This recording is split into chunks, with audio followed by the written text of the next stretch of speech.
Thank you, Councillor Congerton. Can you hear us all right? Beautifully well, thank you. Very, very articulate. Thank you. Good morning, everyone, and welcome to the Metro Outer Development Assessment Panel for Wednesday, the 4th of March. I declare this meeting open at 9:35 a.m. And in doing so, I acknowledge that we are hosting this meeting on the traditional lands of the MODAP people of the Noongar Nation. And we acknowledge the Aboriginal people as the traditional custodians of Western Australia, pay respects to elders past and present, and the ongoing connection between people, land, waters and community. The meeting will be run in accordance with the DAP Standing Orders and DAP Regulations 2011. The meeting is being recorded and live streamed on the DAP website. Panel members may refer to technical devices throughout the meeting to assist them in considering the information before them. I'll now introduce the panel members. My name is Karen Hyde. I'm your presiding member this morning. To my left in the room, I have Eugene Colthouse, who's deputy presiding member. Online, I have Councillor Mal Congerton and Councillor Rod Henderson for the City of Swan, elected members for the DAP panel, and Heidi Hergert, our specialist member, also online. Item 2, apologies, we have none. Item 3, noting of minutes. Minutes of previous meetings are available on the DAP website. We now move to Part B of our agenda for the City of Swan. And in the first instance, I'm seeking a declaration of due consideration that panel members have considered all the documentation contained in Part B of the agenda and Part B related information. Could I confirm with a show of hands, please? Thank you, that's unanimous. Next, disclosures of interest. Could I please check with our local government DAP members, was this application before you at a briefing or at a meeting, a council meeting? No, shaking of heads? No, okay, thank you. Do panel members have any other disclosures of interest? Member Hergert, yes.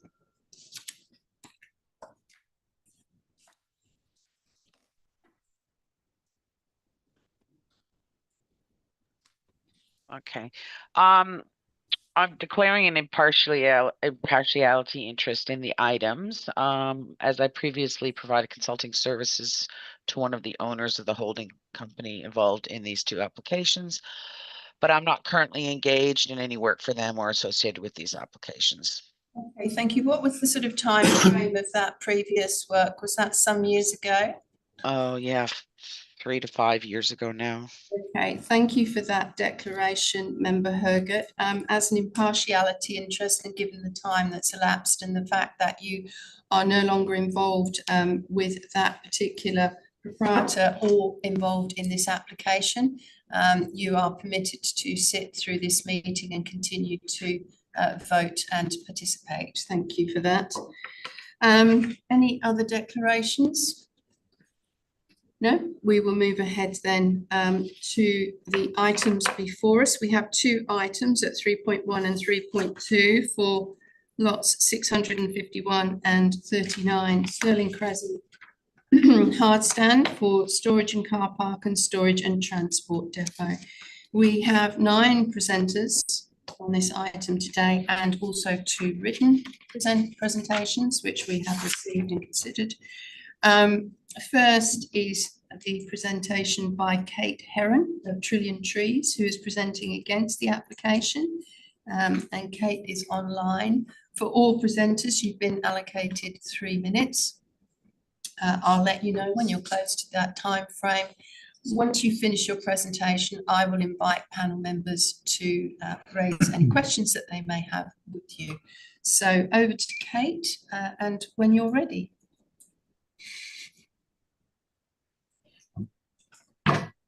Sorry, excuse me. Just on mute. Okay, great. Good morning. Thank you for allowing me to give this presentation today. My name is Kate Heron, and I am the Communications Coordinator for Trillion Trees. We are a not-for-profit organisation devoted to healing landscapes and connecting communities through our love of trees. We've been based at Lot 2 Stirling Crescent for the past 40 plus years. our tree-covered rural block is directly opposite the proposed developments that we are here to discuss today. In February, we presented our objections to the other development of the first 2 blocks of land before the DAP, and we return today to speak on behalf of our community in opposition to these further 2 applications. Our concerns are significant and wide-ranging. We implore the panel to listen to our valid concern about the impacts of this development on our vulnerable volunteer community, along with the negative effects on the environment, local amenity, traffic, pollution, and safety. In accordance with the Environment Protection and Biodiversity Conservation Act 1999, we've lodged a report with the DCC-EEW raising our concerns about the clearance of black cockatoo habitat on this land and await further legal advice. Given the endangered status of these birds, they're protected by federal legislation as a listed threatened species. The black cockatoo habitat trees were cleared from this land in September last year, and they were planted in response to community concerns around 2005 when a substation was installed. As part of an arrangement with Western Power, an extensive stand of trees was planted to buffer the power lines and substation from the residential area. As the trees matured, Western Power also funded the installation of wildlife cameras and monitoring by a conservationist as part of their sustainability objectives. The panel is reminded that Western Power do not support this development. Their response to the City of Swan outlined the following reasons. The intended purpose for hardstand does not comply with the registered standard easement conditions under the Energy Operators Powers Act 1979. The proposed land use activities to these sites intensifies the existing service of the transmission corridor from the Guildford Terminal and Hazelmere substation, providing no certainty to the level of protection to maintain safety, access, and limiting the impact of development to Western Power network assets. In the absence of development plans, the clearance of the easement and safety areas cannot be determined.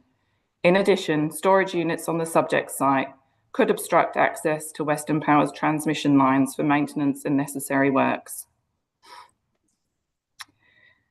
We assert that the loss of trees and proposed installation of hardstand across these 4 blocks will significantly impact the amenity of the area.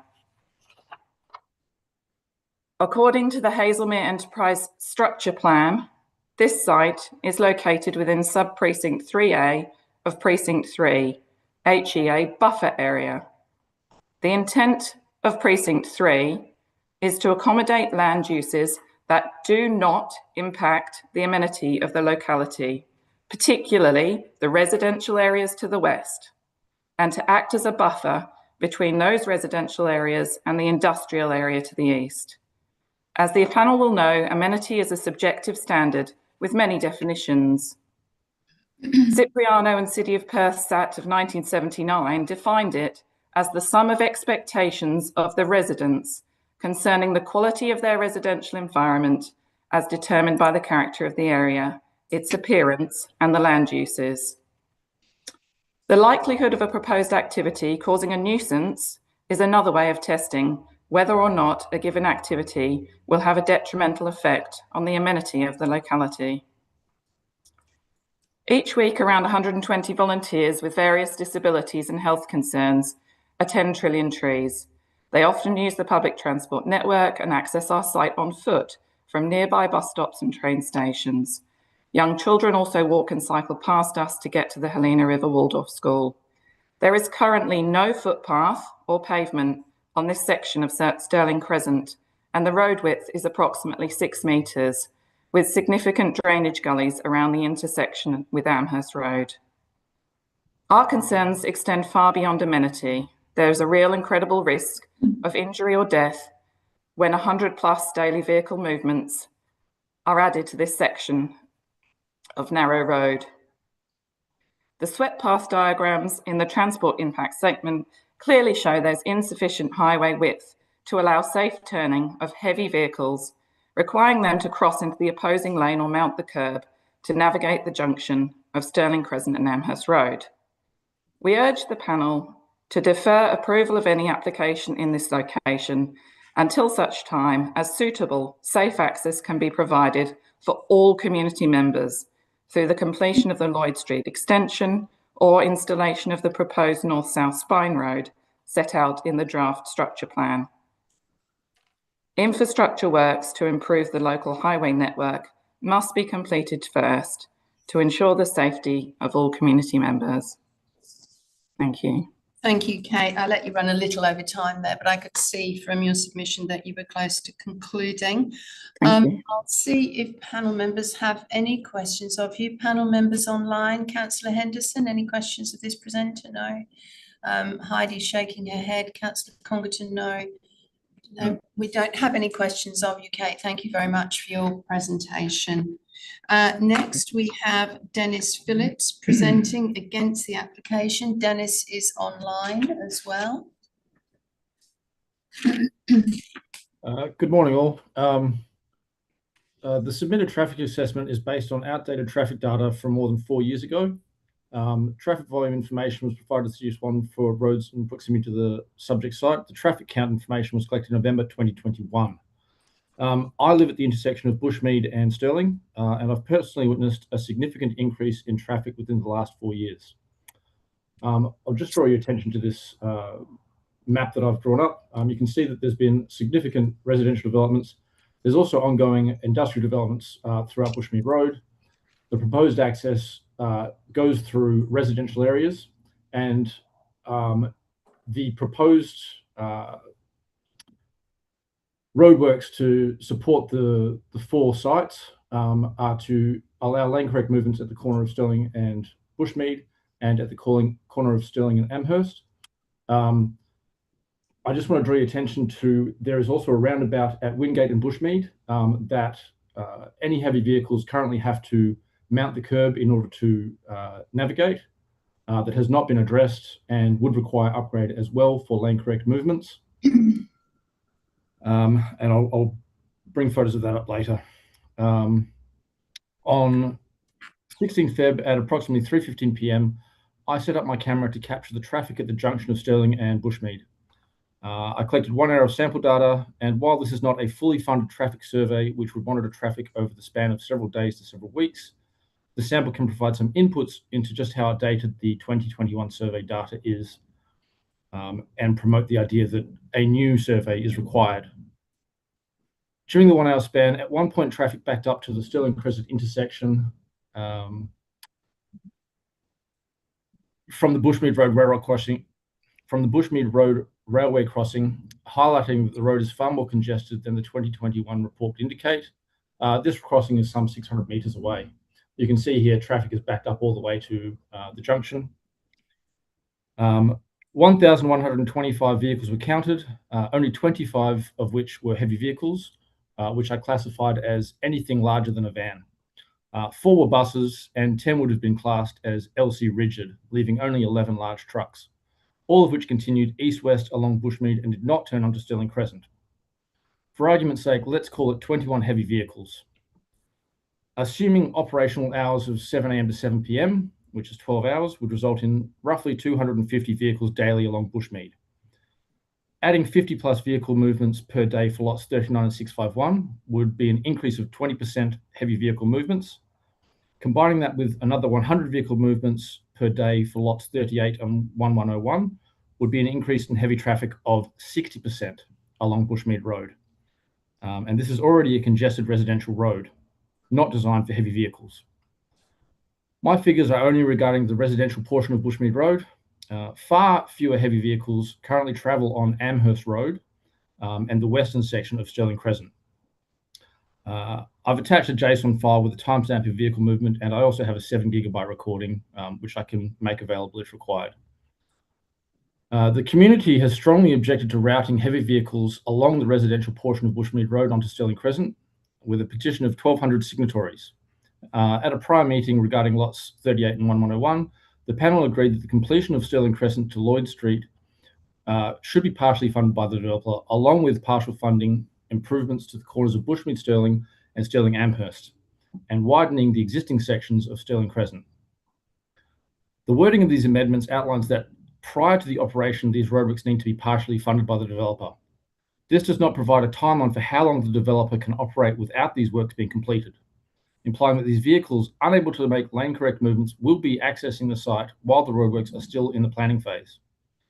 There has also been no outline of how students, parents, and teachers will access the established school on Stirling Crescent while those road projects are ongoing. The roundabout, the junction of... Sorry, Dennis, can you draw to a close, please? You now have 5 minutes, so if you could draw to a close. Thank you. This is my last paragraph, thank you. The roundabout at the junction of Wingate and Bushmead Road has not been addressed by proposed upgrades. If the other two intersections necessitate upgrades for the lane correct movements, then this intersection requires an upgrade also. Presently, heavy vehicles attempting to traverse this intersection are riding over the roundabout as it was not designed for heavy vehicles. Again, this is a residential road. Another amendment to ensure this piece of infrastructure is improved for lane correct movements is required, or to appease community concerns, an amendment stating that operation of facilities shall not proceed until the connection of Stirling Crescent to Lloyd Street is completed, enabling heavy traffic eastern to access to the sites. The development of access from Lloyd Street should be prioritised for this project to be viable. Thank you.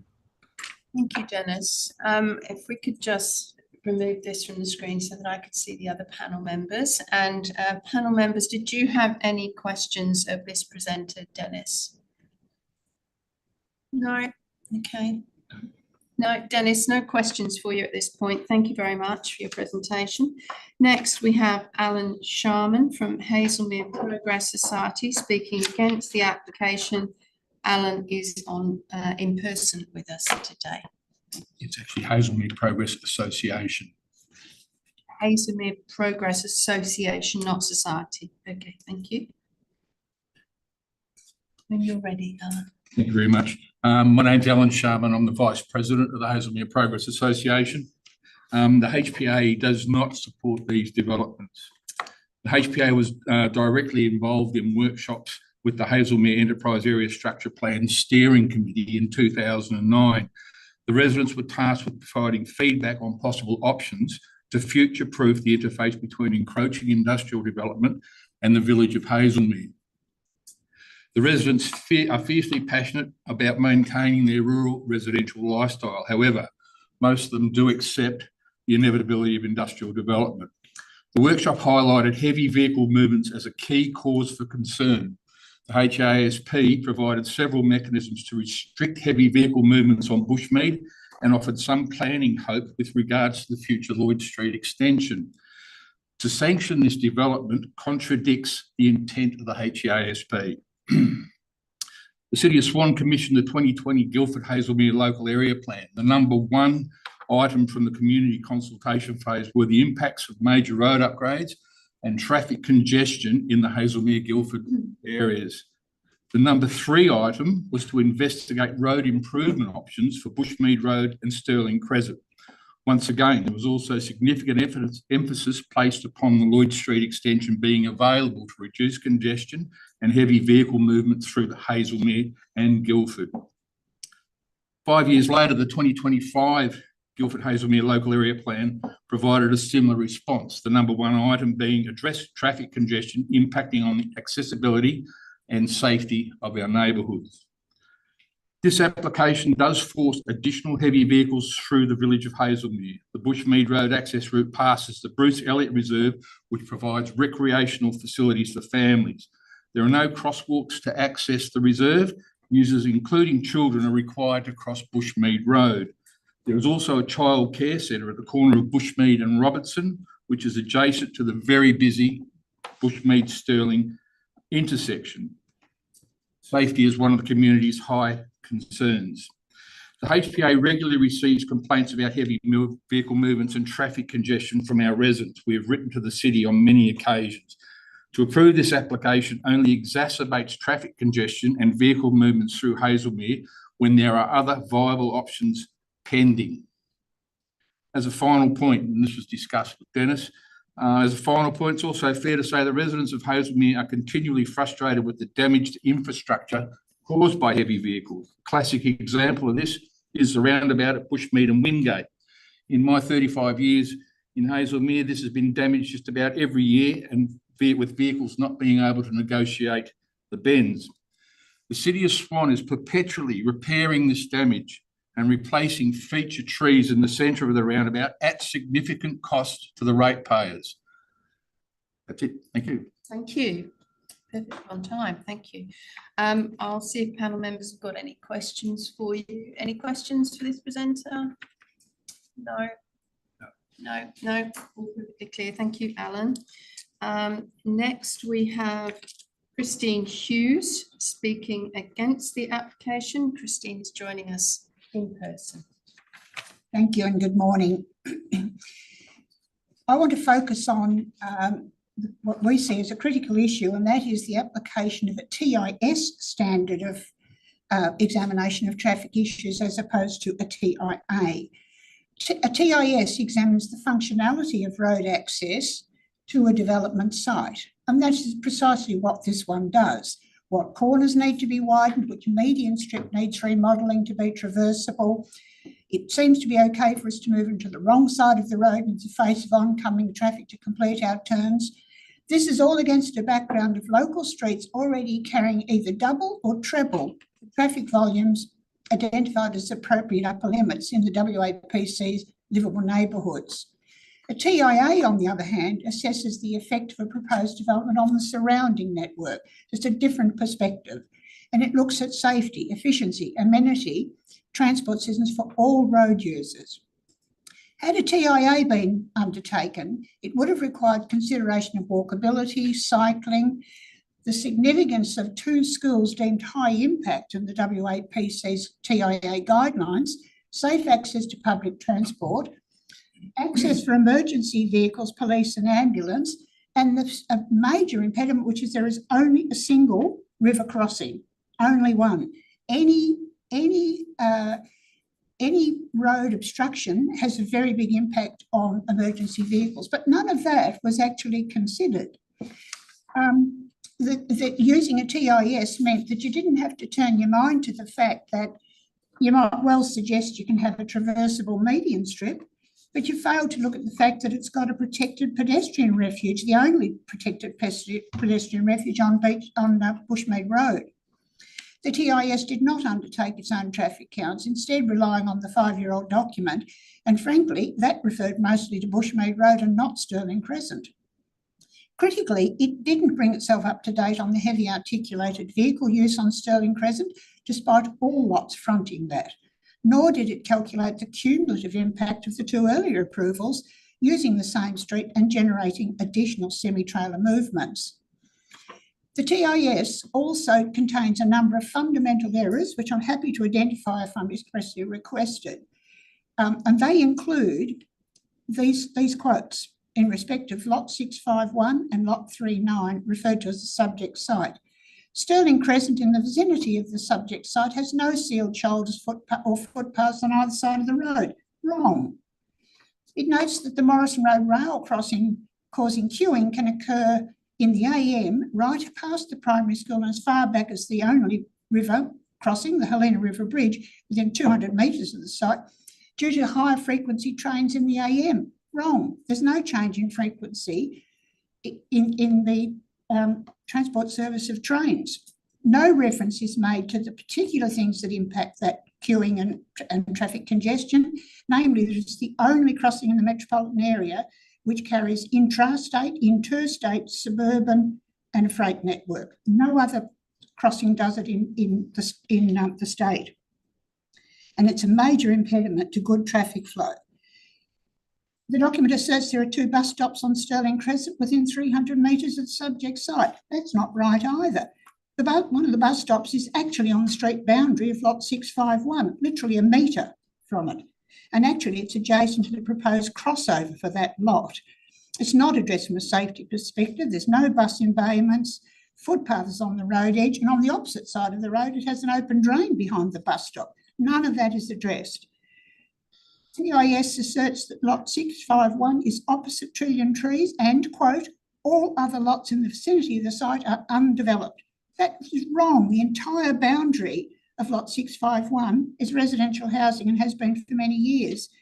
The last one, the crash figures, figure 9.1, documents accident statistics, but then overlays the wrong subjects subject lot into the map, miles, literally a long way away from the relevant one. And it certainly is not located, the lot relevance is not located on either of the two sites that are part of this application. As a result, it omits and obscures that one of the highest crash figures that we have occurs precisely on the corner of lot 651, where it intersects with the R20 residential development. I'll leave it there because I'm probably over time. You are indeed. I appreciate that. Thank you. No problem. Okay, thank you. Panel members, any questions of Christine at this point? No? Okay, thank you, Christine.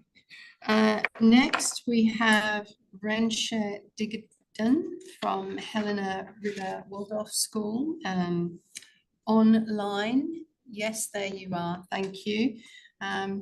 You presented before, you know the drill. So when you're ready, thank you. Thank you. Good morning, members of the panel.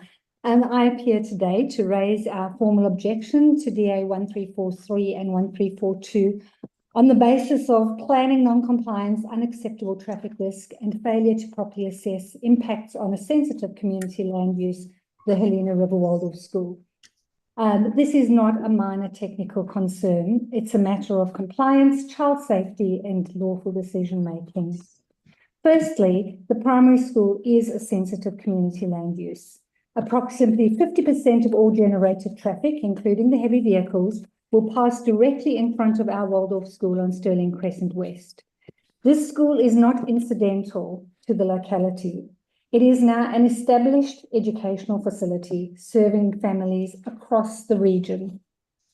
Under Schedule 2 of the Planning and Development Regulations 2015, Clause 67 requires that the decision maker must have due regard to, and I won't read out all the clauses, but any approved state planning policy, the amenity of the locality, including environmental impacts, the character of the locality, social impacts, and the impact of the development on the community. Now, a primary school is plainly central to the amenity of the locality, the social fabric of the community, the daily pedestrian environment, and I need to pause there and just remind members of the panel that there is no footpath out the front of our school, and there cannot be a footpath because of the gas pipeline that runs there. So adding trucks into that is an unacceptable safety risk, but also the character of Stirling Crescent. Any development directing substantial heavy vehicle traffic past that frontage must be assessed with the highest level of scrutiny. Clause 67(2)(c) requires due regard to state planning policy, and this includes the Western Australian Planning Commission's Transport Impact Assessment Guidelines. At section 10.10.9, the guidelines require undertake a safe walk or cycle to school assessment by identifying all schools within the structure plan area and those within 800 metres. And I feel that the other primary school, and for the minute now the name escapes me, is within 800 metres, but I would need to check that. Identifying the potential catchment for each school, identifying the most likely walk and cycle routes, determining deficiencies along these routes and proposing measures to address those deficiencies. This is not optional guidance. It forms part of the planning policy framework to which this panel must have due regard. The submitted traffic impact statement is materially deficient.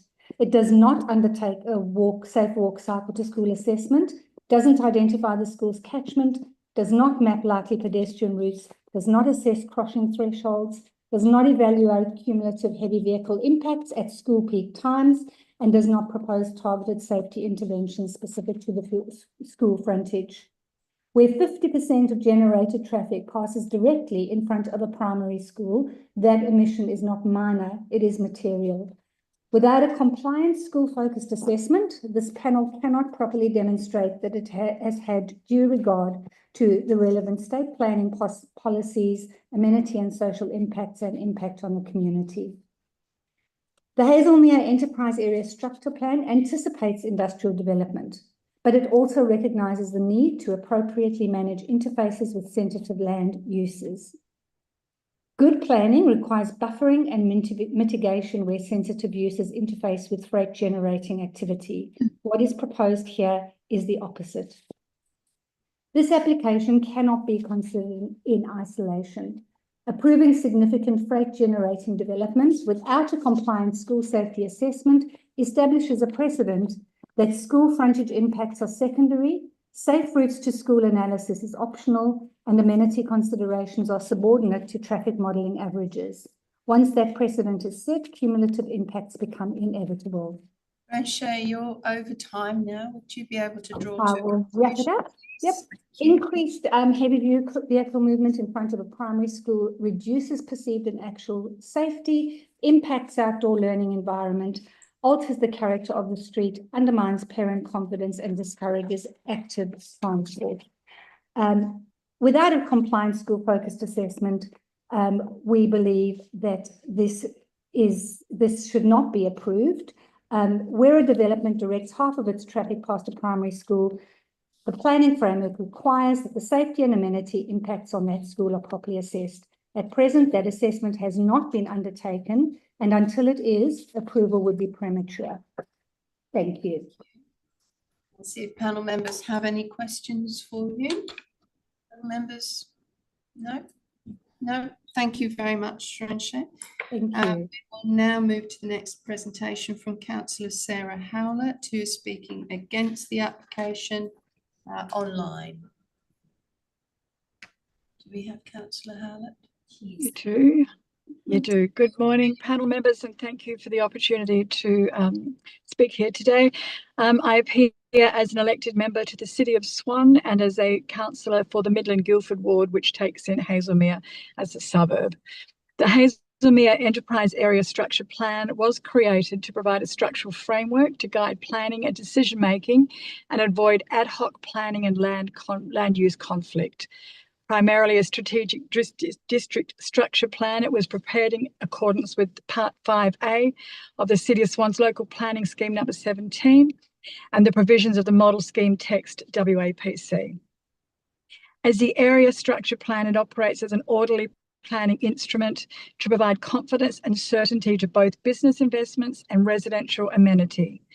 The integrated plan facilitates appropriate industrial growth while protecting surrounding residents.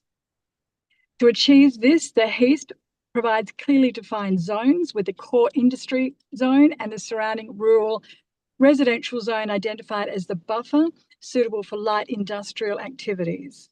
Importantly, it is stated that light industries are those which do not adversely affect the amenity of the locality or impose an undue load on any existing or proposed services.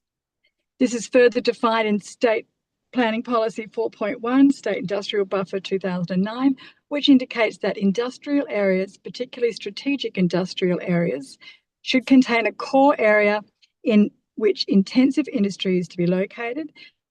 The core area should be surrounded by a buffer to ensure there is no unacceptable impact or risk to adjacent development. The core area and the buffer are together considered to be the industrial area and should be zoned accordingly. This subject site falls rightly in the light industrial zone. However, contrary to the HESP, this application seeks to carry out its operations in contrast to the HESP through 19-metre truck movements utilising the western access of Stirling Crescent, exiting and entering from Amherst Road. Throughout the formulation of the HESP, extensive consultation was undertaken with the Hazelmere Progress Association. Of major concern to the HPA was the possibility of trucks coming through the residential area affecting the amenity and safety. This was addressed by the HESP Steering Committee in the structure plan as follows. Truck movements addressed via restricting access on Bushmead Road West to buses, cyclists, pedestrians and local traffic via calming and other measures. The construction of the Lloyd Street to provide an alternate access for freight, and the retention of Stirling Crescent to provide access to Great Eastern Highway bypass in the interim until Lloyd Street is constructed. To approve this development with the proposed traffic modelling will allow truck movements directly through the residential areas until such time that the required treatment to Stirling Crescent eastbound truck movements are made. The HESP clearly states restricting access on Bushmead Road to buses, cyclists, pedestrians, and local traffic only. Traffic calming and other physical measures, including signage, landscaping, and road narrowing, will assist the restriction of heavy vehicles from residential streets. I note the RAR states the city is in negotiation with this applicant for a pre-funded delivery of an upgraded Stirling Crescent that will provide for a connection eastward to Lloyd Street. However, this application should be deferred until such time that the outcome of this negotiation is clearly defined and forms part of the development application. Approval of the application in its current form is in direct conflict with the HESP and with State Planning Policy 4.1 and will drastically affect the residential amenity and create very real safety concerns for pedestrian school access through 19-metre truck movements. Furthermore, I believe it's important to note this application should not be viewed in isolation and should consider the recently approved applications of Lot 38 and Lot 1101 Stirling Crescent, both of which were approved using the very same traffic modelling of westbound traffic movements on a Stirling Crescent to Amherst Road. It is the sum of these combined additional truck movements which have not been considered in the traffic modelling. Thank you. Thanks, Councillor Howlett. Panel members, any questions of this presenter? No? No, thank you very much for that presentation.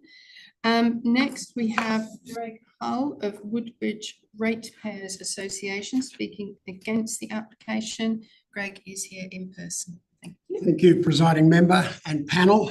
My name is Greg Hull, president of the Woodbridge Ratepayers Association. Although the WRA cannot support this application in its current form, we are not opposed to development consistent with approved zoning and subject to proper conditions imposed by the city. However, the WRA lacks confidence that the City of Swan's responsible agency report procedures enable community priorities as expressed in the City of Swan's local area plans and strategic community plans to meaningfully influence development proposals. This reinforces the points Sir Alan was making from the Hazelmere Progress Association. Negotiations and design refinement usually occur long before a DAP meeting. Working, sorry. You don't have any slides. Oh no, the slides. Okay. We saw this at MODAP 122 on the 4th of February this year, when development applications for adjacent lots 1101 and 38 Stirling Crescent were approved. The panel endorsed, in effect, heavy vehicle movements west along Stirling Crescent, north into Amherst Road, and then east through the Hazelmere residential area. In our deputation at that hearing, as of today as well, we proposed alternative access arrangements. Deputy Mayor Zanino at that meeting moved that Stirling Crescent from Amherst Road to Lloyd Street be upgraded to the satisfaction of the city. That motion was defeated.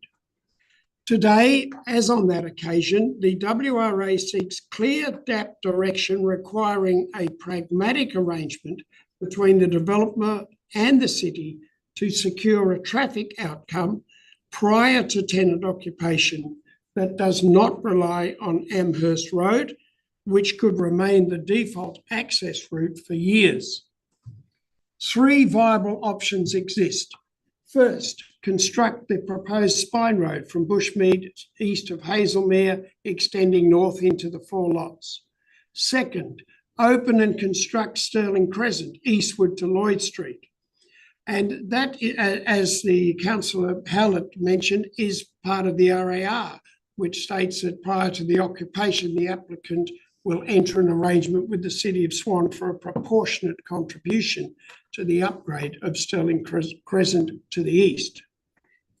The RAR planning assessment further states that the city is progressing plans for the upgrade of Stirling Crescent and the provision of a north-south distributor road.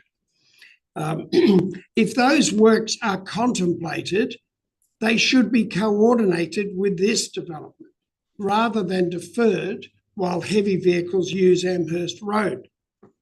Third, if neither of those could proceed immediately, then utilise Central Avenue from Bushmead Road, east of Hazelmere, with a temporary and minimal easement across Western Powerland to access the southern boundary of the lots.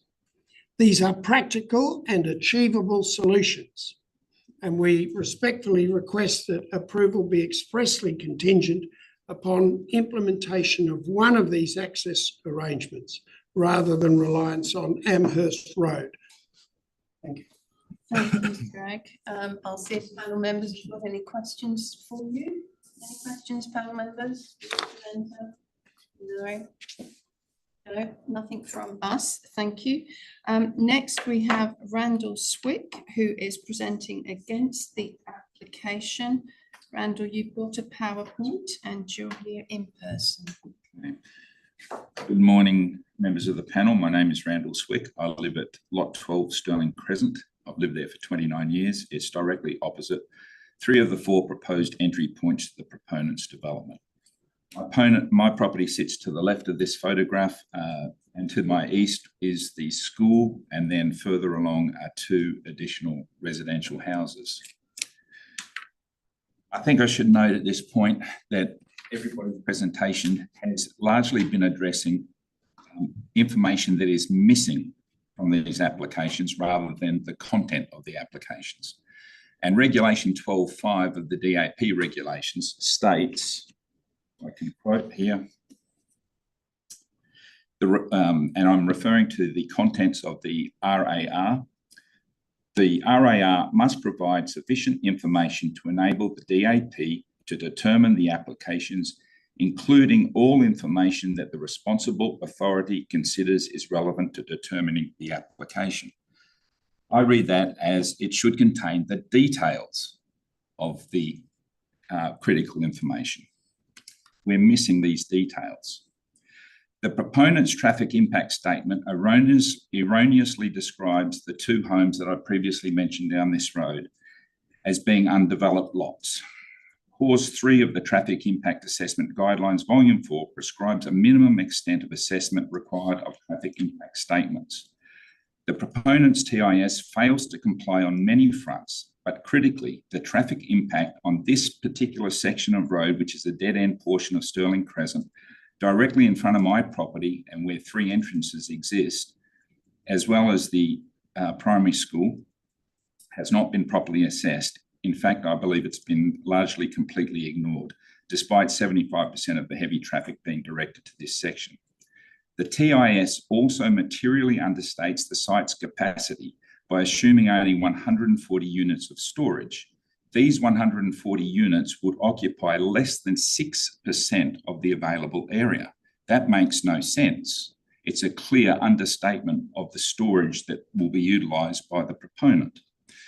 Consequently, the likely movements of trucks has been significantly underestimated. But that is not the only failing of the applications. The mature screening trees that once sat upon the proponent's land are shown here on the right-hand side. These shielded our homes from the adjoining industrial area for over 2 decades. They were cleared in November last year. This is what we're faced with now. The result is a complete change in amenity. We've lost our rural outlook and a visual buffer. What was a screened residential interface is now exposed industrial land, and this proposal would formalise heavy vehicle activity directly opposite our homes alongside a primary school where none currently exist. We have no heavy traffic on this road. That is missing from the TIS. Consequently, we are not going to see a 1% increase in traffic along this section. We're going to see an infinite increase in heavy traffic along this section. It's unfair for it not to be considered.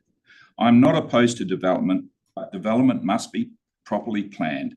And in its current form, the applications fall well short of an appropriate standard.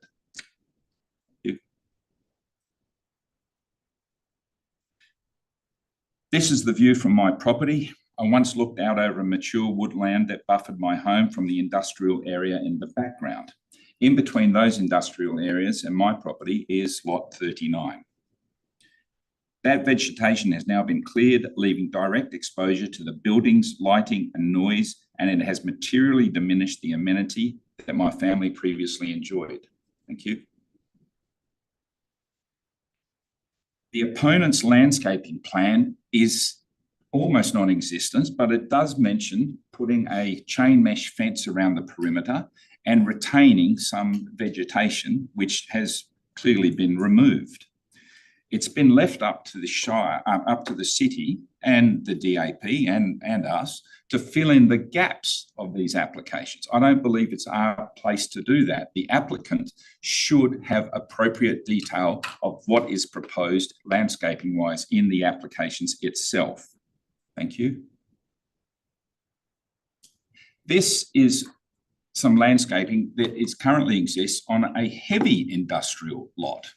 And by looking at this, it's a very nicely prepared landscaping project. There is no detail that would give us anything like this on these proposed applications. There's no planting detail, there's no fencing or proper fencing detail other than a chain mesh fence. As you can see, they've done a very good job here, and this, I think, should be the minimum standard that we expect, given that we are in a buffer zone in between residential area and this heavy industrial lot. Thank you. There's other landscaping deficiencies. Policy 124 demands that 10% of the site be landscaped, yet they've only proposed to landscape 5%. There's also a setback on Eric Street that's proposed to be at 3 metres when this policy states that it should be 6. This is a residential to industrial interface, and the standard should be higher than other industrial lots to protect local amenity. As you can see down on the bottom of this slide, I've listed what is missing. We don't have appropriate screening. We don't have appropriate fencing. There's been no reticulation or planting plan proposed. These things should be in the application. They should not be for the city to fulfil. And these details should be in front of the DAP, which also allows the community to examine and comment on them. We don't have anything to comment on. The detail is missing. We have effectively been given a blank sheet saying we want to put trucks here, and everybody else has to come in here and say why they shouldn't. Randall, you're over time. Yes, so... I'm almost done. If we can go to the next slide then, final slide. We'll skip that one. Thank you. So my final slides shows some appropriate resolutions for the DAP to consider. I don't think these are unreasonable. It basically is asking the DAP to defer a decision until the proper information as per 12.5 of the regulation demands is placed before the DAP, allowing the community to properly assess what is planned for the area. I'd welcome questions. There's been no questions of any presenters today. I'd welcome questions by the panel, particularly challenging me why these resolutions may not be appropriate. Thank you. Thank you. If we could move the panel members, thank you. Any questions of Randall today? Yes, I do. Great. Condition 6 proposed requires the submission of a detailed landscaping plan developments. Yes, in the RAR? Yes. Yes. And include the following: trees, vegetation planted within the hard stand setback area and drainage basin with sufficient planting intensity and foliage to adequately intervene in visual connection between the subject lots. Sterling Crescent. They also asked for details of reticulation and irrigation. Would that not suffice at this stage? No, it doesn't. It doesn't suffice regulation 12.5 because that information should be in front of the DAP panel. And it's not for the DAP to say we're okay with whatever the city agrees. That's an agreement to agree, which is illegal. So if for instance a reticulation plan was put in, we're going to have a tap out the front. If the city agreed to that, the DAP has already given its agreement to that. These are the details that the RAR should contain. What the process, and I am new to this, but I believe the process is written such that the city works with the applicant to get all of this information to put in the RAR, which is then put in front of the DAP for determination. A definitive determination should be made by the DAP, not a conditional determination. Would that extend to drainage details, which will require a lot of detailed design work? And would that be submitted to us? Would we then have to sit down and determine the minutiae and detail of drainage? No, because I think a lot of these things are probably governed by legislation and engineering standards already. So certainly the city, and that would be a condition that obviously all works would have to conform to engineering standards. That's a condition that could be given. That's an objective criteria to meet. One of landscaping is very subjective. Would we then have to determine the type of and species of landscaping, the plant foliage requirement? No, not determine, just have it in front of you and allow the community to comment and consider the comments of the community, whether they are appropriate or not, and then make a decision. Thank you. All right, thank you for that. Moving ahead, now we need to swap over because we've got the applicant making their presentation. Please take your glasses. No, Brandon is the last. We've got the applicant next. Oh, there was a written We did receive a written submission from Mark Ronalini, which was a late written deputation. It was a bit late. It was indeed, however, we have considered that.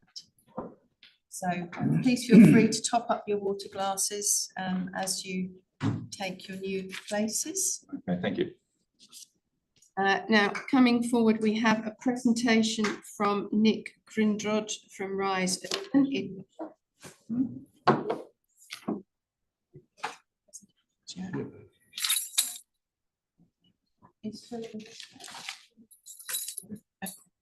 Sorry, presentation from Nick Grindrod from Rise Urban for the applicant team in the application. Nick is here in person. We've also received a written deputation from Cameron Leckie from Rise Urban.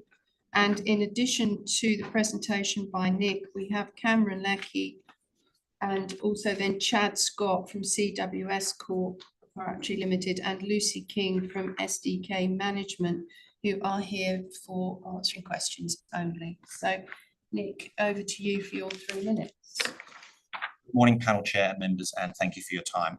We're seeking approval of the 2 hard stand applications at lots 39 and 651 Stirling Crescent.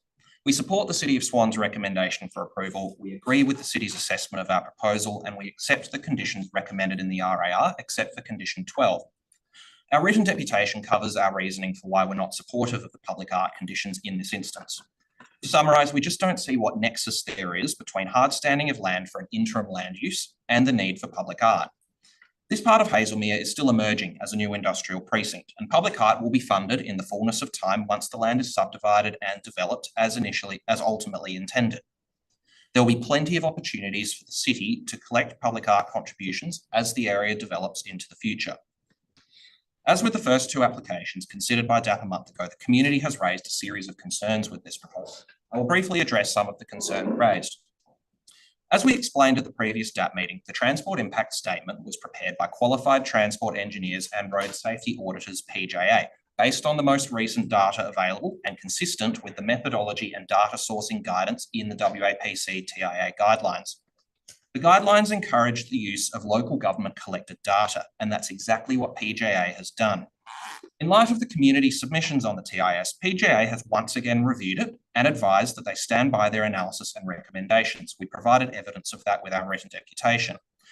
We note that the Waldorf School's recent development application also relied on the same data and was not subjected to the same level of scrutiny, even though their report failed to consider the potential for industrial development occurring across the road as per the zoning.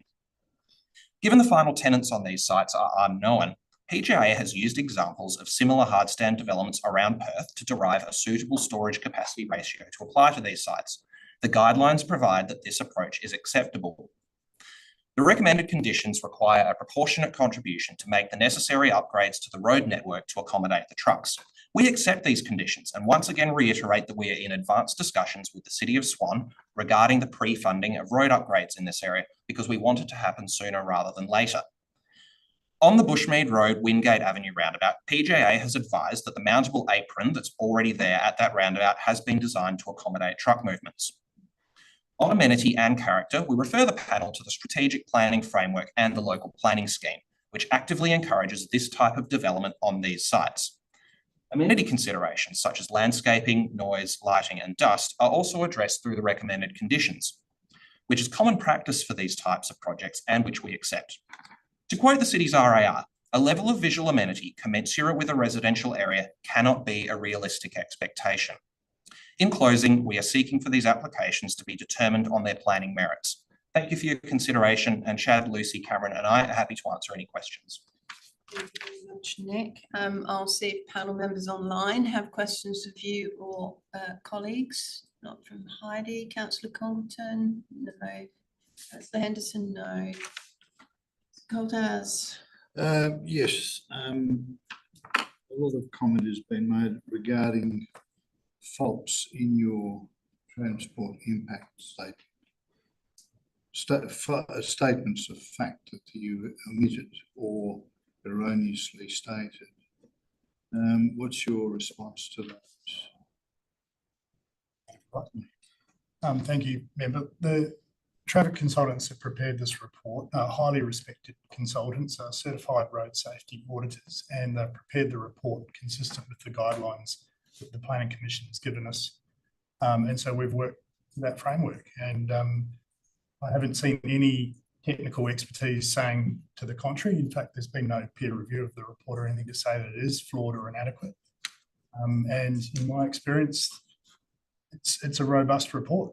We've seen many of them over the years, as I'm sure you have as well, and it's consistent in terms of its standard and quality and its findings with any other traffic report I've ever seen. But there were comments made about bus stops not being identified, pedestrian analysis. How do you respond to those? I guess in relation to the bus stop comment in particular, I recall that the TIS said that it was a few hundred metres away. It may have been that that was measured from the centre of the site instead of one part of the boundary that is very close to the site. But I think comments like that, they don't change the ultimate conclusion. If the report was to be updated to clarify that, then okay, but I don't see how that changes the conclusions that have been made. Okay, now you talked about pre-funding of road upgrades and the extension from of the completion of the Stirling Crescent roadway. Will that be completed before the developments commence operation? Only so much of that is within our control, because it's ultimately the city's road and the city's design that we need to build to, and we need the city to come to the party on the agreement, but we are pushing hard to get it done as soon as possible, because obviously there's a commercial benefit for our client in doing so. So we are pushing to get it done as quickly as we can. Okay. Just the financing, how we're structured, this is, so we've got an OPC for both extensions, and that's in our financing package to do it. So OPC being opinion of probable costs, so like a cost estimate from the civil engineers. Which, feasibility. Yeah. Yes, okay. Yeah.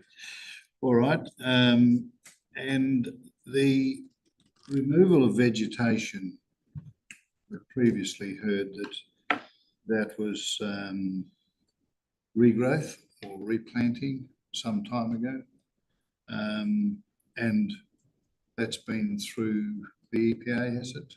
We sought independent advice from both a consultant, environmental consultant, and from DWER, and had it confirmed in writing from both parties that we didn't require a clearing permit to do so. Okay, thank you. Acted in accordance with the legislation. Did you own the land at the time that it was cleared? No. So it's, but we've worked with the landowner to do that. Yes. Okay. All right. Thank you. Okay. Some questions from me. The applicant, the presentations we just heard talked about the difference between a traffic impact statement and a traffic impact assessment. We have a TIS. The local residents felt that a TIA was more appropriate. Could you give us some background as to how you got to the point of the supporting documentation that you provided and your feelings about TIS versus TIA? So the WAPC TIA guidelines set a hard limit of 100 vehicles per, I think it's day, whichever one it says. We're below that. It's not a question. It's not a qualitative question. It's a quantitative question. The community has submitted that they're concerned about amenity impacts as a result of trucks. That is something that the DAP may wish to give due regard to, but that isn't specifically relevant to the fact that the WAPC's statewide guidelines says that if the amount of vehicles generated in this particular circumstance for this type of development is less than 100 vehicles per day, then a TIS is appropriate. Sorry, member, to clarify that the TIS does consider the cumulative impact of all 4 developments. So it's not an isolated separate report for each lot. So it is looking at the broader context. So. Okay. The presentations that we've just heard also sort of refute the baseline of the 2021 data, and that recent counts by them have indicated that there's more traffic and therefore, the volumes exceed those or potentially exceed those, or the quantum change for this development will exceed the 10%. How do you respond to that? So there's a couple of things in play there. The first is we've used the latest data that there is available. It's the same data that the school used for their expansion DA only 6 months ago. So we have to work with what we're given. In addition to that, the escalation of traffic growth over time becomes really important when you're modelling, like say running a SIDRA model for the performance of an intersection or something like that. We haven't had to do that in this instance. So the additional, if the traffic had increased by say 2 or 3% across the last 5 years, it doesn't affect the output of any modelling around intersection safety or performance. So. Thank you. Recent presentations have also suggested that they have identified some alternate access arrangements which are not reliant upon Amherst Road. Did that factor into your discussions with the city whilst you were preparing this application, and what conclusion did you reach? I guess that ties in with this broader discussion around upgrading the network and pushing the connection through to Lawrence. The extension south to Central Ave unfortunately has to go through Western Power's land, and it's not within our gift or control to make that happen. So it's effectively off the table. In terms of the extension east to Lord Street of Stirling Crescent, we've discussed that, and it was discussed at the last application. There is a condition on this RAR that supports that, and we are comfortable with that condition. We've heard about concerns regarding landscape buffer, leaving aside the issue of clearing, but what is intended now? You've got a 9-metre perimeter for landscape. What is the intention for that? So that will be planted out in a landscape consistent with one of the images that Mr. Swick showed on his slides, and we've just discussed as a group, we're more than happy to engage with Trillion Trees in the preparation of that landscaping plan, run it past them before we submit it back to the council. That's beyond us. That's for you to volunteer to agree. There's also some question around the appropriateness of the Eric Street setback. Could you comment on that, please? Do you want to talk to that, Nick? Yeah, so the setback requirements, they're drafted in the planning framework to apply to a typical industrial type development that has a warehouse, a car park out the front, and then a small landscaping strip along the frontage. This isn't that. So how we have interpreted that is that because the setback can include landscaping or car parking, which is what is proposed on lot 651 via the car park land use, we figured that that was appropriate and compliant. The other thing with that is a setback in planning parlance applies to a building, and we're not proposing any building. So we have a landscape strip in between the residential and the use of the land, but there's no physical structure there. And just to confirm, at the moment you quite frequently raise this as interim uses. And I think previously you'd explained that there's a kind of a financial situation whereby these interim uses then perhaps translate into appropriate funding for more permanent uses. But that would be a new application. So we would be going through all of these matters again in the context of new applications. If it were different traffic, it were different built form, different land uses, etc. Spot on, yeah. All right, thank you. I don't have any further questions. Yeah, Member Chair. Coltas has one. Mention was made of the chain link fence. Now that would be in front of or at the back of the landscaping? Normally be in front of, wouldn't it? Because the landscaping strip is inside the property on the boundary. You wouldn't consider an alternative fence? I mean, we're certainly happy to discuss that with the city as part of the landscaping detail. Okay, lovely. Thank you for that. If there are no further questions of the applicant? No? Okay, thank you. We will turn our attention to the city. We are joined by Phil Russell from the City of Swan. Phil, did you have any comments that you wish to make on the basis of what you've heard this morning, or are you happy to go straight to questions from the panel? Presiding member, much of what the community has raised today, I spoke to in the previous two applications that DAP determined last week, including the treatment of the road network around the residential area of Hazelmere, including the treatment of the road network as it goes past the school. So I don't have anything further to repeat on those matters. All right, thank you for that. Panel members, any questions of Mr. Russell? Panel members online? No, lots of head shaking. Member Coltas? Just a question, Mr. Russell, in regard to the fencing that's proposed, would that be part of your assessment of the landscaping as well? No, through the presiding member, fencing is fencing. So the proponent has indicated the provision of security fencing to protect the storage of the goods and machinery they're proposing to store. So if they have offered, and this is in front of the this is in front of the panel, if the proponent has offered independently and separately to what they've got in the application to look at alternative forms of fencing or placement of fencing, then of course that can be subsequently discussed, but the application in front of us is for the fencing as is proposed. Thank you. Thank you. So just in that, Mr. Russell, you would suggest, if the panel were of a view that to take up the offer of the applicant, that would be a new condition requiring that to the satisfaction of the city. Would that be correct? Of course. Okay, thank you.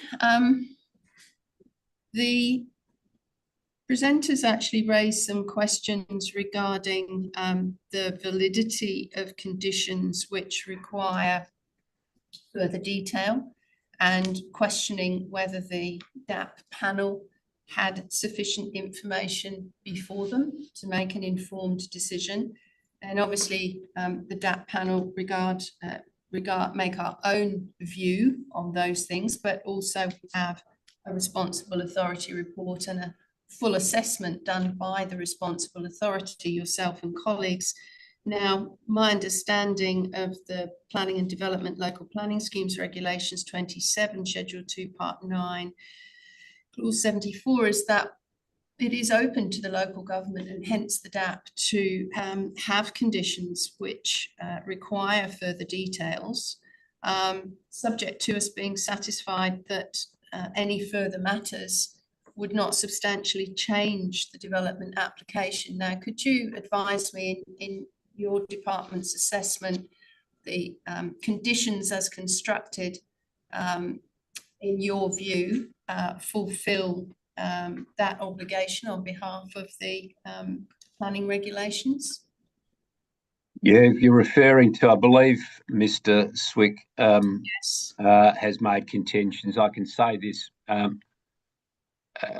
Mr. Swick has been provided with legal advice from the city with respect to his contentions around 12.5, I think it is. Yeah. And in short, and for the benefit of this panel and for the members of the community, I'll outline the basis of what was put to him.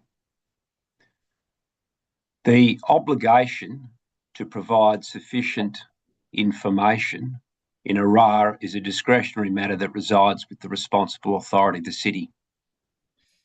As panel, as you well know as well, that if the panel is not satisfied with any of the information or has further queries around any of the information contained in a RAR, it may make a request, Regulation 13 request, to the responsible authority for further information. So the system operates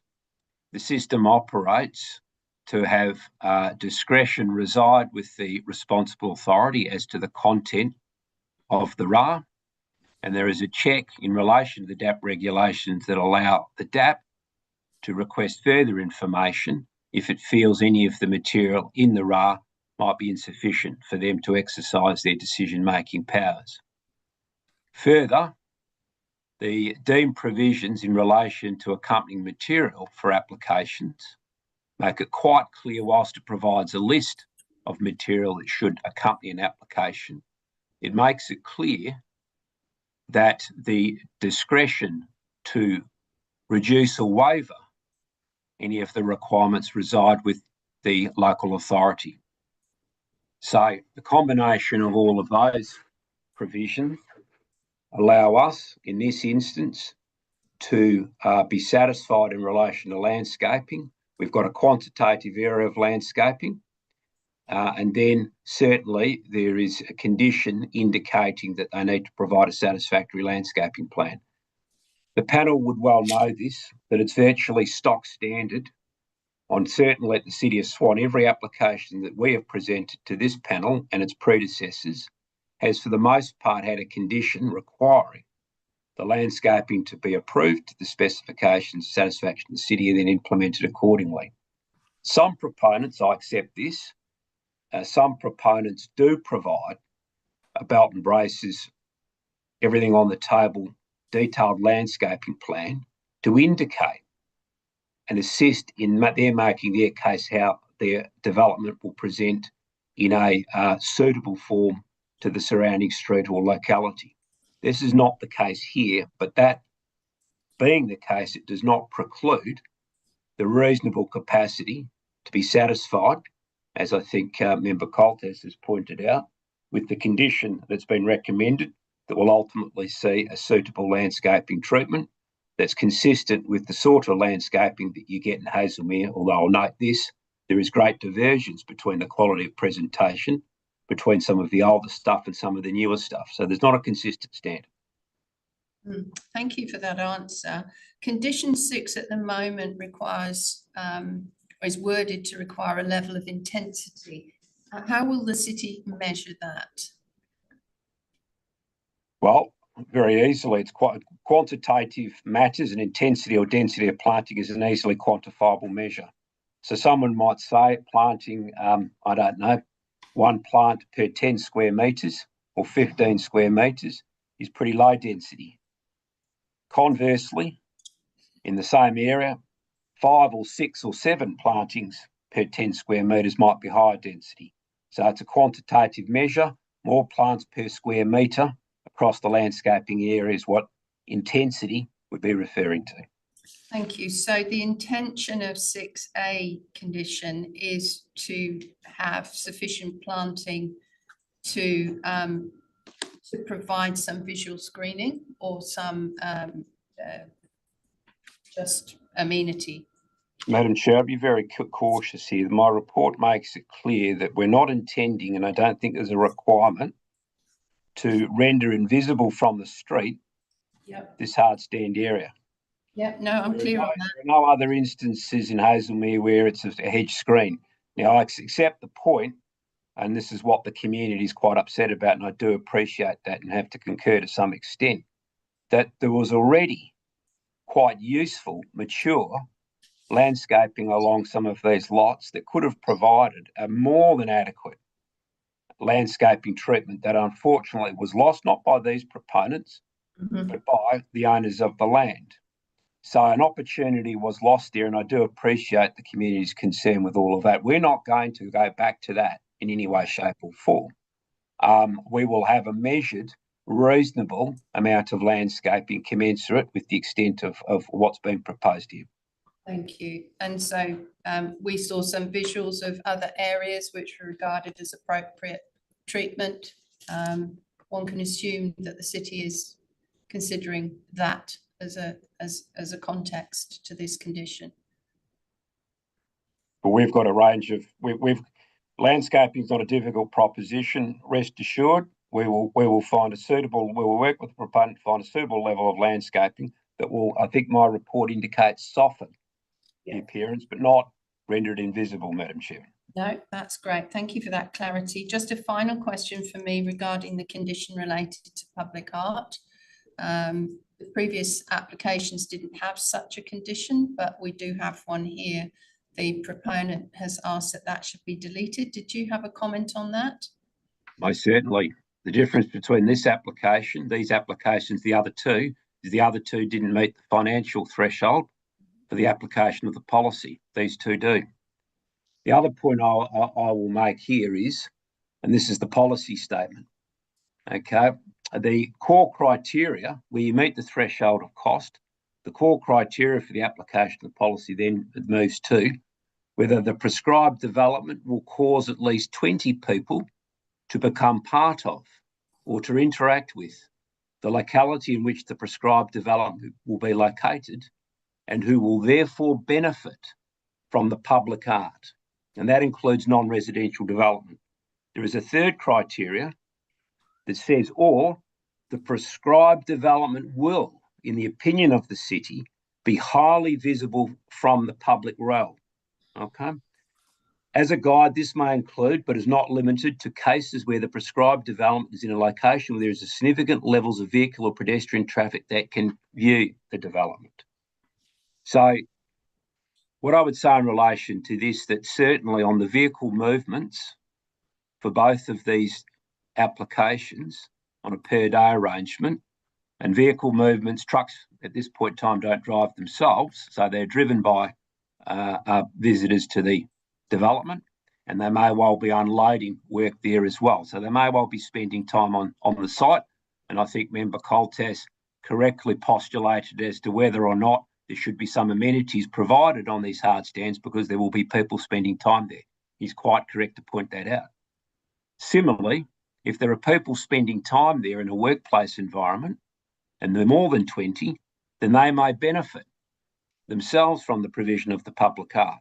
Certainly, hearing some of the concerns by Mr. Swick and others around the visual presentation of this, the public art, maybe to the front of the site, coupled with the landscaping, will soften and improve the visual presentation of what is a basic hard stand development. We say it stands reasonable, it's consistent with the policy, and I think with respect, perhaps the proponents haven't closely thought through or discussed with the city the application of the policy, but it is well placed to be applied in these two instances. All right, thank you for that. I didn't have any further questions. Any further questions? Member Coltas. Mr. Russell, the landscape or setback to Eric Street was raised. Do you have a comment on that? I think it's 3 metres at this stage. I'll read you another policy, panellists. 2 street frontages, policy TP 124, building development standards, industrial zones, 2 street frontages.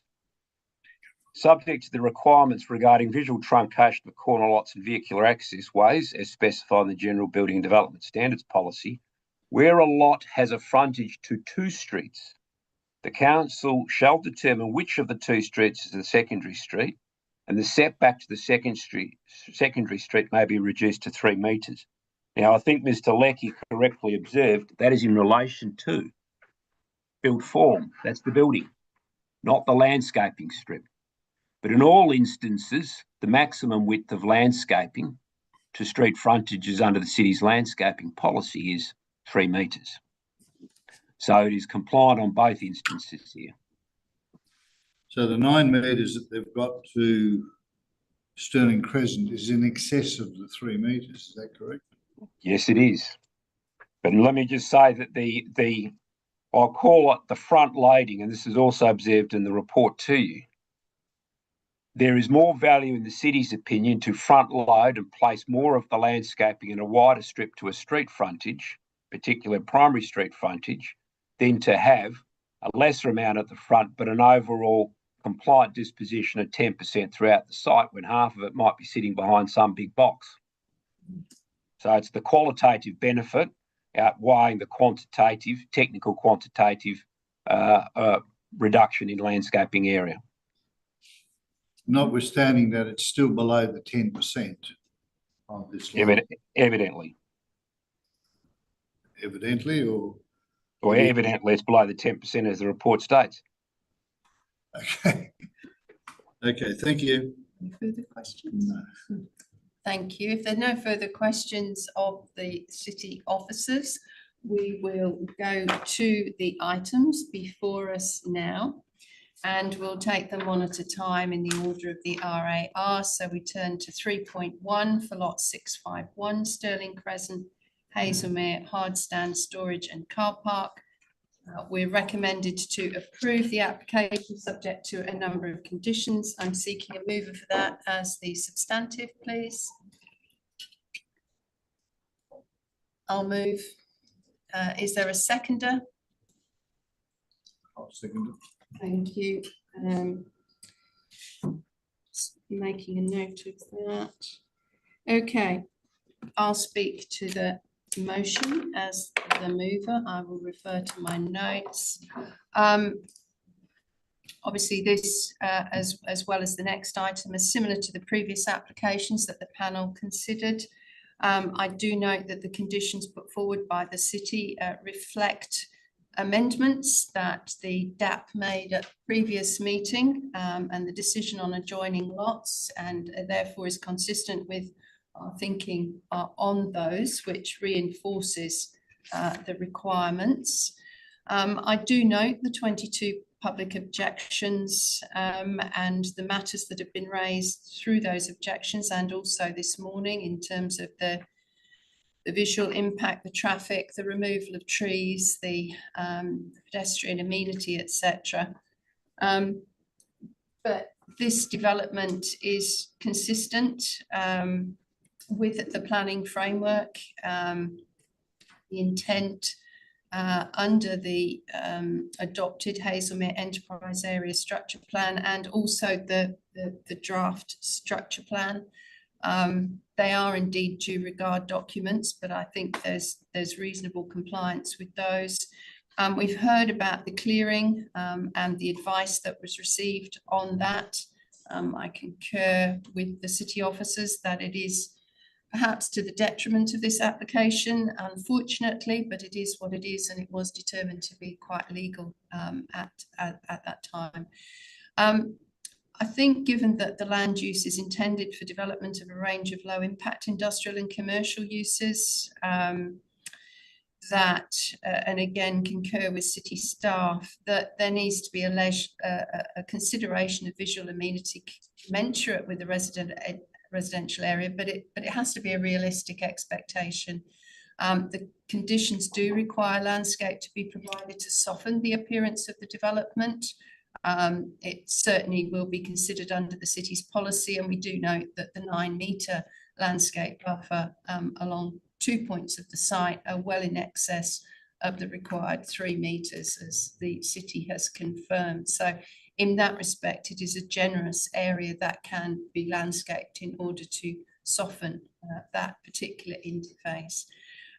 Furthermore, the conditions require an operational management plan to ensure that lighting will comply with Australian standards, and that the the standards of the Environmental Protection Noise Regulations 1997 are complied with, and that dust can be managed. So those other aspects of a light industrial use or this kind of use are controlled through those.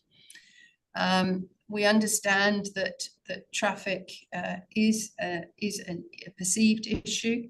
The city is in negotiations with the applicant for a pre-funded delivery of the upgraded Stirling Crescent that will provide that connection. And these conditions also require the applicant to make proportionate contributions to the upgrading of Stirling Crescent and Amherst Road and Stirling Crescent and Bushmead Road intersections. The conditions also include the widening of Stirling Crescent to a 7-metre width as per the previous applications, and that primarily was to ensure that there was adequate manoeuvring movement to allow for adequate pedestrian access through that area and to the school. I note that Western Power objected, but I think that that can be adequately covered by an operational management plan. So just on the matter of the validity of the conditions, I am satisfied that the conditions as worded would provide for further detail, but I'm satisfied that that further detail is to do with matters which are often resolved as development is being further designed and therefore would not be available at this point, which require engineering and landscape assessments by the city at that particular point in time and subject to the relationship of all of those things as the implementation occurs. So I'm comfortable with those conditions that they don't substantially change the development. If anything, I think the implementation of those conditions and clearing of those conditions will actually provide some level of enhancement or improvement and not overly add additional impact to the surrounding land uses. So I'm happy to support this development as proposed. I have no amendments to make, but I do note Member Coltas had perhaps foreshadowed something regarding the security fencing, which I'm quite happy to support. As seconder, Member Coltas, would you like to speak to the motion? Yes, before I do that, I will propose a couple of amendments, recommendations. Yes. Would you like to take them one at a time? Yes, Amendment 1 would be to include in condition 6 a new point E, so that the We've got E though. Oh no, wait a minute, 6, sorry. Yeah, go ahead. Yeah, to include E, security fencing in the landscaping condition. Appropriate security fencing. It's a bit subjective by saying appropriate, but I think the fact that the proponents have said they're prepared to look at something a little bit better than chain mesh fencing, then there is a range of. So sorry, you've moved that. So it's appropriate security fencing. Did you want to say something about chain mesh? No. No. Okay. So that's Amendment 1 moved by Member Coltas. Is there a seconder, please, for that? Councillor Henderson, did you wish to speak further on it? Yes, I think that the concern was that the chain mesh fencing is a little bit less in appearance than perhaps some of the developments further along in Hazelmere, the industrial area. I'm not prescribing a particular type of fence, but that be included in the landscaping, which is more of a visual amenity thing. So I think that's. Thank you. Councillor Henderson, did you wish to speak to the amendment? Just briefly, I understand the applicant's need for a secure fence to mitigate that, and this works for me, so I support it. Thank you. Thank you. Other speakers on the amendment? Councillor Congleton. Sorry, I'm just making sure I'm not on mute. No, we can hear you. You're good. The joys of working with an iPad. Madam Chair, I also support the change in the possibility of security fencing, and in particular, some of the photographs we saw were garrison fence.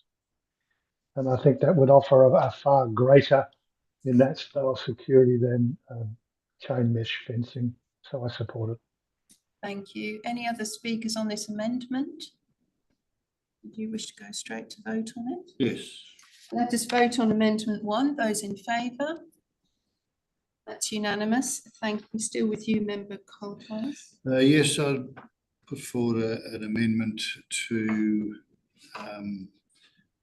the width of the landscape, or a new condition, or perhaps I could do it in the landscaping, detailed landscaping plan with point F. Okay, add point F to condition 6.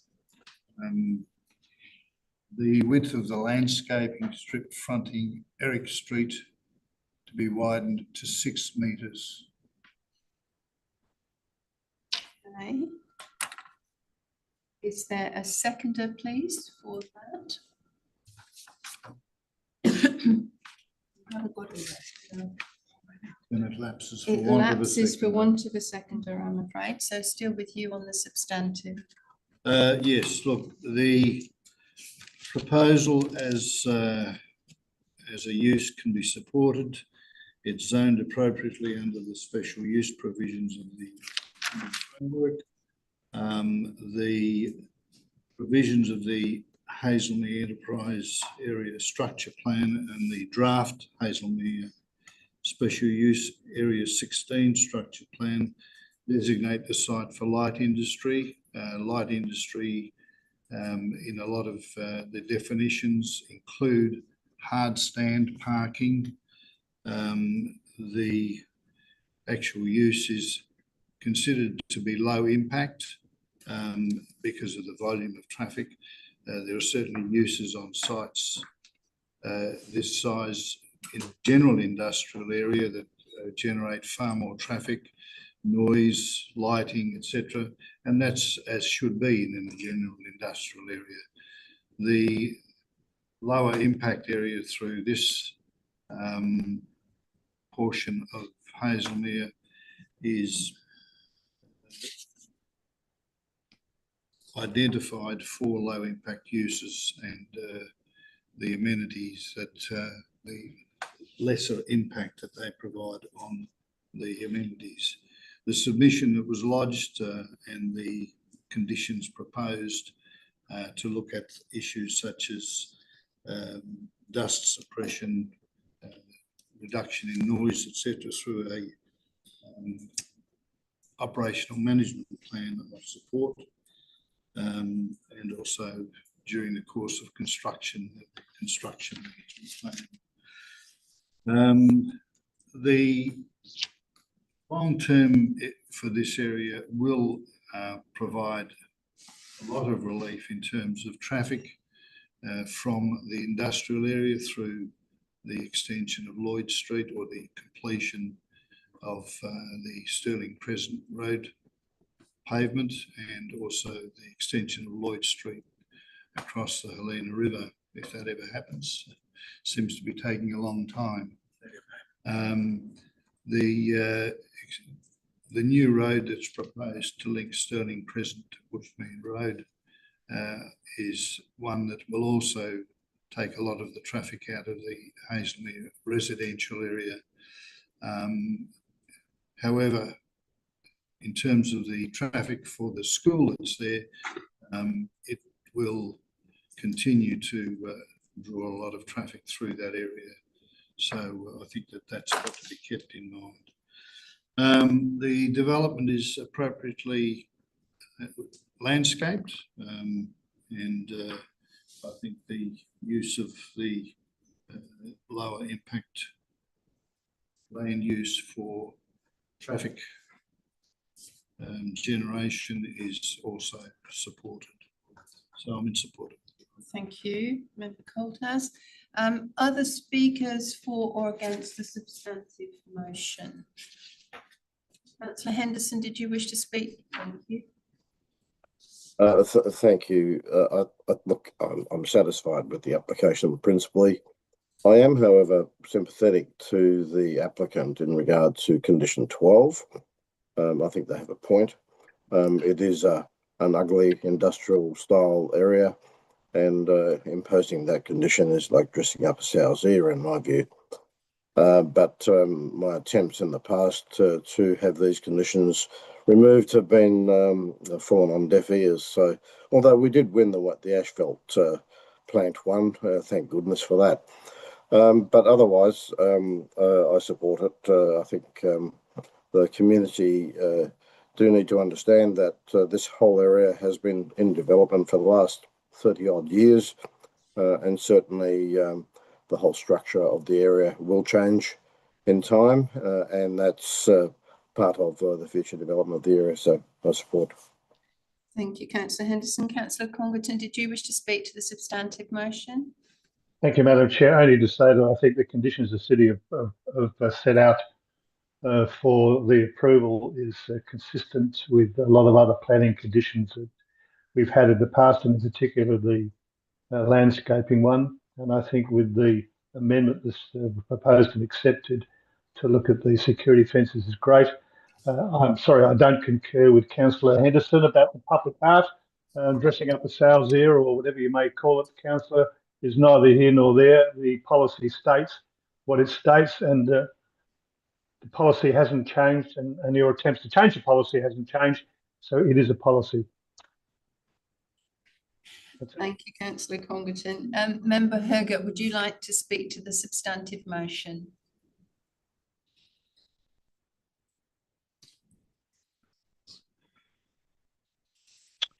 Yeah, I think largely, I think I'm satisfied with the conditions associated, certainly with accommodating the traffic. It's going to be generated by these combined lots that are adjacent to one another.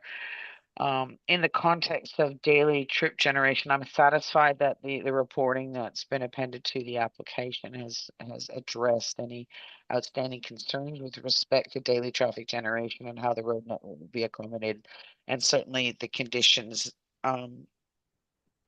associated with recommended approval of this application in relation to Sterling Crescent and any local intersection improvements, as well as not only direct funding, but proportionate funding for some of the bigger, the larger scale improvements and into the future once Lloyd Street is extended. So I support the application. Thank you. I don't wish to say anything further as mover, so I'm happy to put this substantive motion as amended to the vote. Those in favour? That's a unanimous decision on 3.1. Thank you. We continue to look at 3.2, which is for lot 39 Sterling Crescent, Hazelmere, hardstand storage and transport depot. Recommendation to approve subject to conditions. Is there a mover, please, for that? I'm happy to move as previously. Is that seconded? Seconded by Member Coltaz. I don't need to say very much about this one given its similarities to the previous, but I would suggest an amending motion to add E to condition 6, which is what we did for the previous application. So that's amended one to add E in relation to the security fencing. Seconded by Member Coltaz. Any speakers against that amending motion? Let's put just that amending motion to the vote. Those in favour? And that's unanimous. Thank you. I don't wish to say anything further on this. I think what I've said previously stands for this one. Member Coltaz has seconded. Did you wish to speak to this one? Just reiterate what I've said on the previous ones. Also, there was comment made, I think, in regard to the Western Power not supporting the application. Well, Western Power, in effect, unless they've got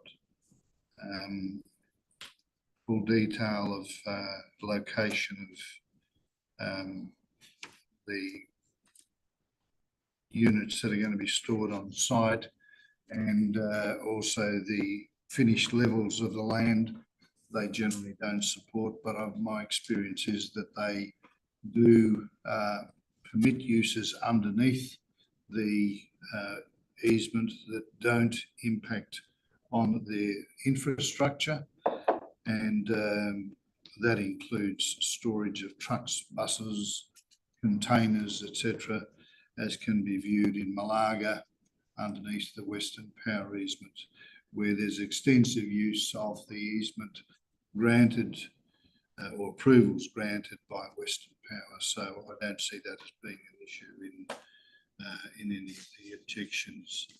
So other than that, the structure plans designated some major road upgrades once again, and I support those, and I think that they will make a huge difference to the traffic that goes through the area. I don't think it'll solve all the traffic problems along Bushmead Road, Stirling Crescent and Amherst, because they are roads that will continue to have lots of traffic just from natural growth in that area, and the metropolitan, the district region as well. So I'm just supporting the application. Okay, thank you. Other speakers on this substantive motion? Councillor Henderson, did you wish to speak on it? No. Councillor Congerton, did you wish to speak on this one? Member Hergo? No. Okay. I don't wish to close. As mover, I think we've all spoken similarly on these matters. So let's put the substantive motion as amended to the vote. Those in favour? That's unanimous. Thank you. Just concluding our agenda, we have SAT applications which are listed on that website, and there being no further business. I'd like to thank Councillors Henderson and Congerton for their attendance and participation, all the other panel members, presenters and staff, and close the meeting at 11:16 AM. Thank you. Thank you.